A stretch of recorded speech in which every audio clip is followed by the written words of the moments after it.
హైయర్స్ our channel.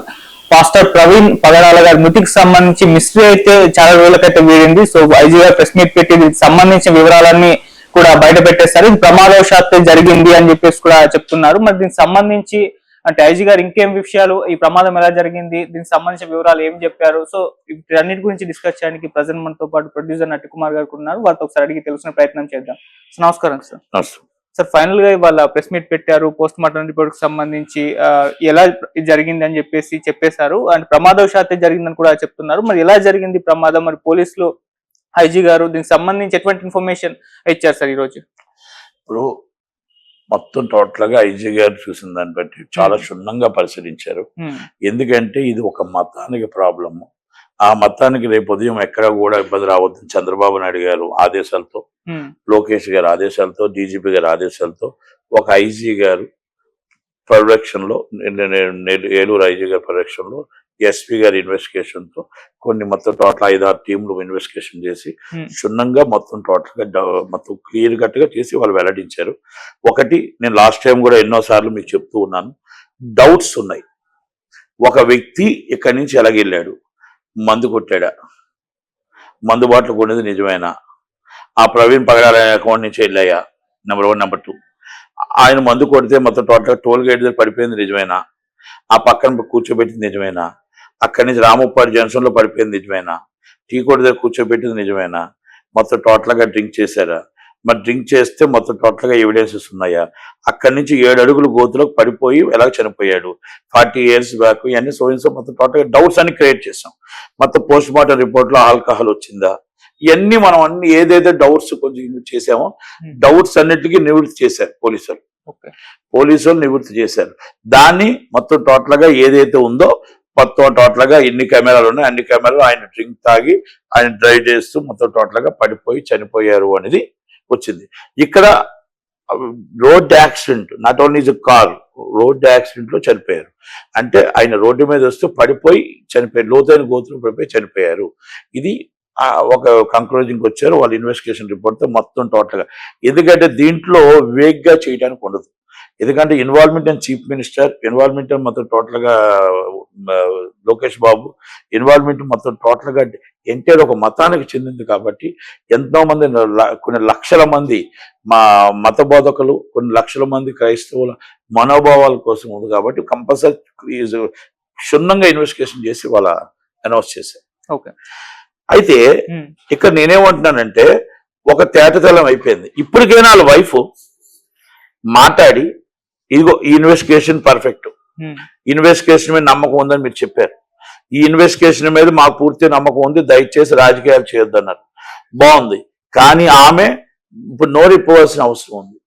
ఎందుకంటే investigation report వచ్చింది, automatic తేటతెల్లం చేశారు, ఆయన డ్రింక్ చేసి చనిపోయారు రోడ్డు యాక్సిడెంట్ లో అని నిర్ధారించారు.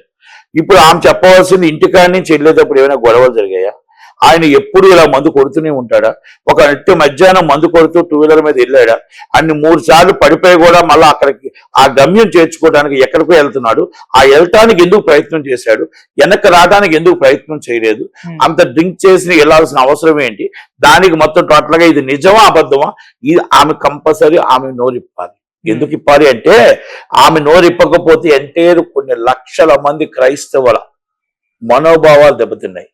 ఇప్పుడు డ్రింక్ చేసి వెళ్ళారు అనేది పోలీసులు నిర్ధారించారు. ఇప్పుడు క్రైస్తవులకి అందరికీ కూడా అవి మొత్తం టోటల్ గా చాలా మంది ఇప్పుడు మీ పాస్టర్లు అంతా ఎలాగైనా, లేకపోతే మీ క్రైస్తవులు అంతా మీ అంటే దేవుణ్ణి కించపరిచే పరిస్థితికి వచ్చారు. అది చాలా చాలా చాలా ముందు ఇమ్మీడియట్లీ, అందుకని సరే ఇమ్మీడియట్లీ మీరు చెప్పాలి.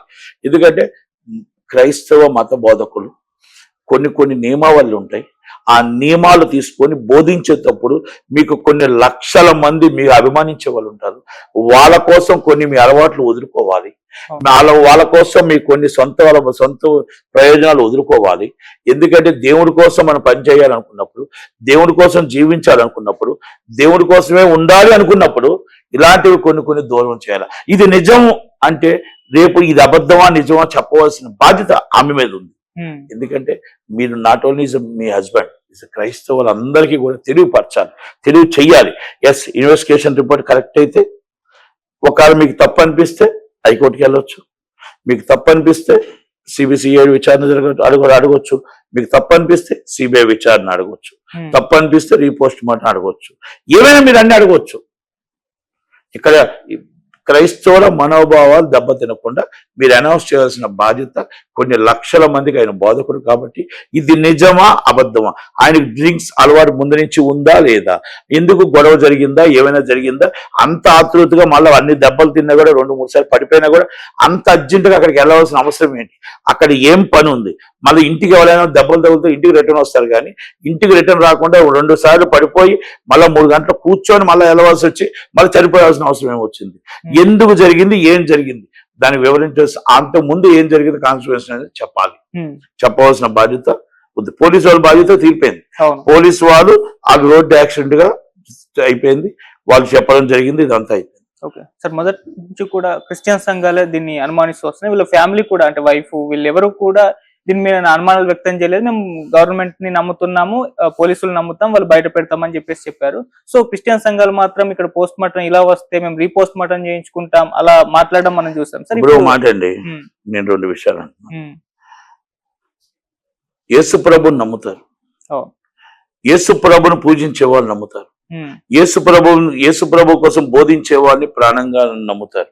పాస్టర్ అంటే మనం అన్నింటి దేవుడి తర్వాత దేవుడు అంటే మాకు బోధించేవాడు అని అంత నమ్మకం నమ్మేటప్పుడు ఆ నమ్మకాన్ని ఒమ్ము చేయకూడదు. ఎనీ పాస్టర్ మనం పూజారైనా, మన ఎవరు ముస్లిమ్స్ అల్లా దగ్గర ఉన్న పూజారైనా, Hindu or Muslim or Christian, ఎవరైనా కొన్ని నియమాలు నియమకాలు ఉంటాయి. వాళ్ళకు తగ్గట్టు, దేవుడికి తగ్గట్టు మన కొంతమంది ప్రజలు అనుకూలంగా, ప్రజలకి ఏ విధంగా మనం భక్తులకి ఏ విధంగా ఉండాలో మనం కొన్ని త్యాగం చేసి వెళ్ళాల్సి వస్తుంది. అలాంటి పరిస్థితుల్లో మనం ఆయన డ్రింక్ చేశాడు అని నిజంగా పోలీసు వాళ్ళు చెప్పారు కాబట్టి ఇస్ రికార్డెడ్. మొన్నటిదాకా ఫేక్ అనుకున్నాం, ఇస్ రికార్డెడ్. వాళ్ళు కూడా నిర్ధారించారు. నిర్ధారించినప్పుడు భార్య చెప్పాలి, ఆమె దేవుడి కోసం, వాళ్ళ అమ్మగారు దేవుడి కోసం ఆ బిడ్డని దేవుడి కోసమే ఉన్నారు అని ఒక బోధకుడిగా ఆయన ఓకే అన్నారు. అలాంటప్పుడు కొన్ని దూరం అవ్వాలి. కొన్ని జీవితాలు, కొంతమంది మన దేవుడు కావాలనుకున్నప్పుడు కొన్ని దూరం అవ్వాలి. మరి ఇది అలా పెట్టుకొని చేస్తే రేపు ఇంకొక సమాధానం ఏం చెప్తాం? ఇంకొక పాస్టరు ఎలా నమ్ముతారు? ఇంకో బోధకుడిని ఎలా నమ్ముతారు? ఎవరైనా సరే, Hindu or Muslim or Christian ఎవరైనా అవ్వచ్చు. మేబీ ఏ దేవుడైనా గొప్పే, ఎవరి దేవుడు వాళ్ళకి గొప్ప. కనుక అవి నిజమా అబద్ధం అని చెప్పాల్సిన బాధ్యత వైఫ్ మీద ఉంది. ఇది ఆమె ఒక్కరికి బాధ కాదు, ఇది కొన్ని లక్షల మంది క్రైస్తవులకి నమ్మకాన్ని ఒమ్ము చేసే పరిస్థితి. కనుక దయచేసి ఆమె మాట్లాడాల్సిన పరిస్థితి ఉంది, మాట్లాడవలసిన బాధ్యత ఉంది. ఆమె చెప్పవలసిన బాధ్యత ఇది నిజం, ఎస్, ఫర్దర్ గా ఎలా చేసుకోవాలి ఏంటి, ఇది అబద్ధం, ఫర్దర్ గా ఏం చేయాలి ఏంటి. కనుక ఆమె మాట్లాడే పరిస్థితి ఉండాలి తప్ప దాన్ని, ఎందుకంటే చాలా మంది ఈరోజు బాధపడుతున్నారు, చాలా మంది అవమానపడుతున్నారు. కనుక వచ్చేది గుడ్ ఫ్రైడే, వచ్చేది దేవుడి దినాలు, వచ్చేది దేవుడి రాజ్యం. కనుక దయచేసి మనం కొంచెం గట్టిగానే అందరూ ఆమె మాట్లాడి